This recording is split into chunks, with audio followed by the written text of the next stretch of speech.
know that there are actually 6 parts of our total government scheme at the higher levels of the federal side of it, okay?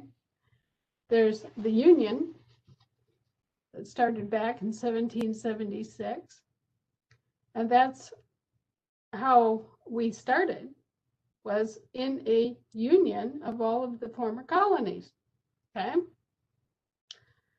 So we have the Union, and we have the good old US of A. Here's the United States of America, right? Yes. The Federation. And then we have the Confederation, which was sort of the just the facts, ma'am, business end of things. So those are the 3 parts of the American government. How does the Confederation represent itself? States of America. So just let's go back over that really fast. Okay, here's the Union, the United States. July 4, 1776. Although it took a while before they adopted the name United States. On July 4, 1776, they were the United Colonies. Oh, right. Okay, but anyway, here's the Union.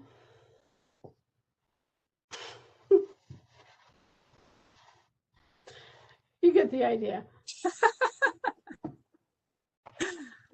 Here's the United States of America, right?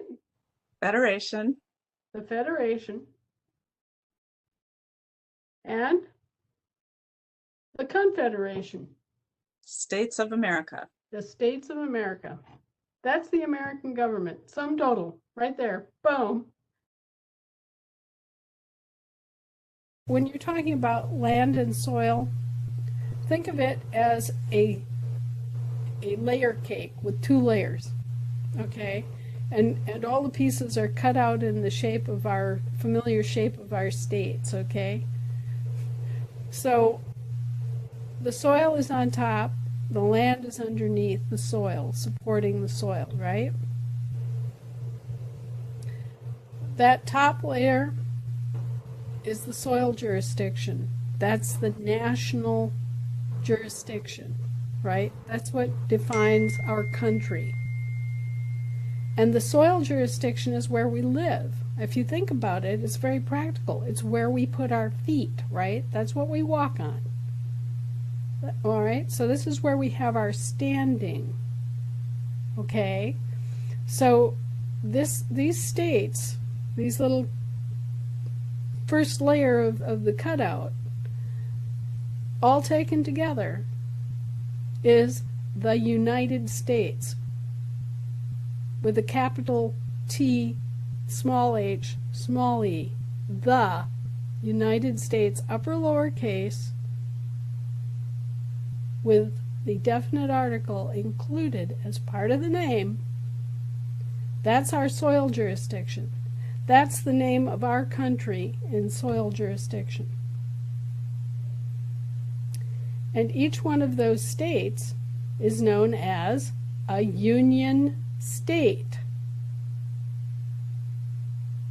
And their relationship, all of them acting mutually together, is called the union. Okay?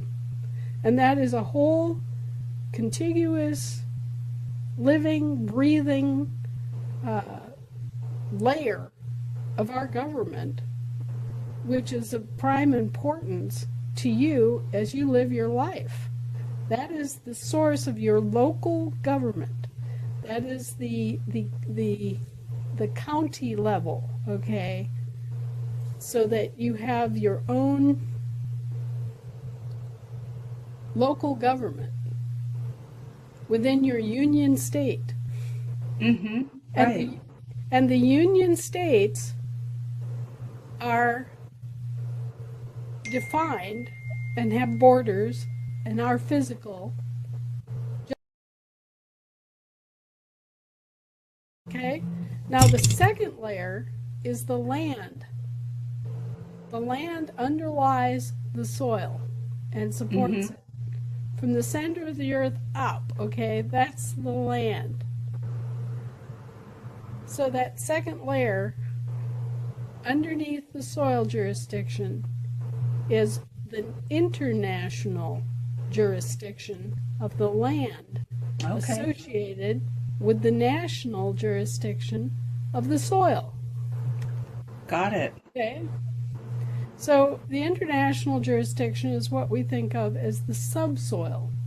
It's where you find oil, minerals, rock, aquifers, all those things, right? Yes.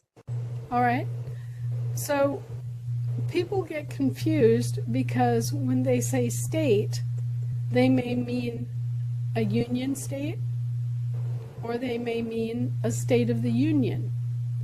A union state is operating the national jurisdiction, and a state of the union is operating the international land jurisdiction. And there's a lot of confusion about this. There's a whole bunch of people out there trying to organize their counties instead of organizing their states. And they have this dim idea that, okay, well, we get all of our counties together and then we'll have our state. Well, the problem is that even though that's how things originally developed back in 1776, that's not how it can develop now. And the reason it can't develop from that direction now is that we've been hijacked and dragged out into, we've been human trafficked out into the international jurisdiction of the sea. So the international jurisdiction of the sea abuts the international jurisdiction of the land. Okay? So you come in from the international jurisdiction of the sea to the international jurisdiction of the land, and as you come home to the land and you inhabit or populate a state of the union, right? Guess what happens? You show up and you say, hey, I'm Joe from New Jersey, right? Okay, so having established that you are Joe from New Jersey, the next question is, oh, hi, Joe. What county do you live in? Oh, well, you know, I live in Ellis County. All right. Boom, boom. Just like taking 2 steps. Boom, you're back on the state. Boom, you're back on the soil. You've automatically populated your state and your county. Okay? Which is great. Okay, so you've got both your international and your national populated in one step. And it's in a straight line. There is a continuous flow of the logic of what you've done, because you've gone from international sea jurisdiction to international land jurisdiction to national soil jurisdiction. Boom, boom, boom. Okay, and nobody can argue it. Nobody can say, oh, well, you can't get there from here, which is sort of what the other guys are doing. All right? So, essentially, when you come back into a state assembly, you are also populating your county assembly.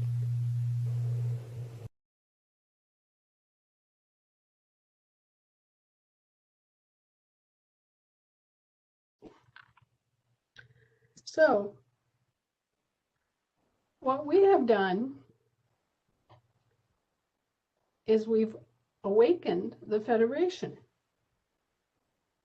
And then the Federation has summoned the member states, which are the states of the Union, the actual, factual states of the Union, not state-of-state entities, the states. Okay? So the members of the United States of America Federation are all states. And they all have a very simple name, which is unique to them. California, Texas, Vermont, Idaho, New York, Washington, Rhode Island, South Dakota, North Dakota. Those are states. There's nothing else attached to their name.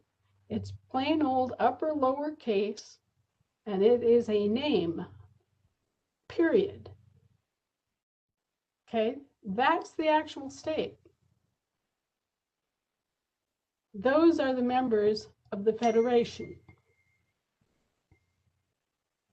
Now over here, the missing ones, the ones that went dormant and disappeared in the wake of the Civil War, these guys are what they call Confederate states because they are members of the Confederation of States, right? Mm-hmm. So they're state of states, but they're called Confederate states. All right, do you see how this gets to be a bit confusing? Mm-hmm. Because the Confederate states are also called states, right? Mm-hmm. But they aren't the same kind of state as these states. Right. So what you had originally was, for example, Wisconsin. It became a state in 1848, right? Mm-hmm. In 1848, there was also a Confederate state, which was American, and was called the state of Wisconsin. And the was part of its name with a capital T, the state of Wisconsin, upper lowercase. And that was the original Confederate state. Got it. All right? That's the way this was supposed to work. We were supposed to have the Union, Mm-hmm. the Federation, and the Confederation. Mm-hmm. The membership of the Union state were all the counties in that state. Mm-hmm. The membership of the Federation were all the states Mm-hmm. that were formed of counties, right? Mm-hmm. And last but not least, right here, this guy, the state of state organizations called Confederate states were all business organizations. Unincorporated. And they were all unincorporated. Everything that we're talking about here, unincorporated throughout. Mm-hmm. Now, a state of state organization, we currently don't have. We're reconstructing them, right? Right. The distinction here is that this guy, the States of America, was American. All of the state of state organizations that were members of the Confederation were American. They were business organizations that were run by the states who were members of the Federation. Mm-hmm. So here I am. New York is a member of the Federation. New York creates an instrumentality called a state of state, and that state of state was called the state of New York. And it was a member of the Confederation. Mm-hmm. Now, after the Civil War, this guy went dormant. This was the level at which the Civil War was fought. Mm. The Federation is key to this. The Federation is the only tool that the people have in the international and global jurisdiction that they can use to control and direct the federal subcontractors that were created and put in place and apportioned delegated powers 10 years later in 1787, 1789, and 1790. This original federation of states is what we have in our power to present our interests with standing in international law Mhm. and in global law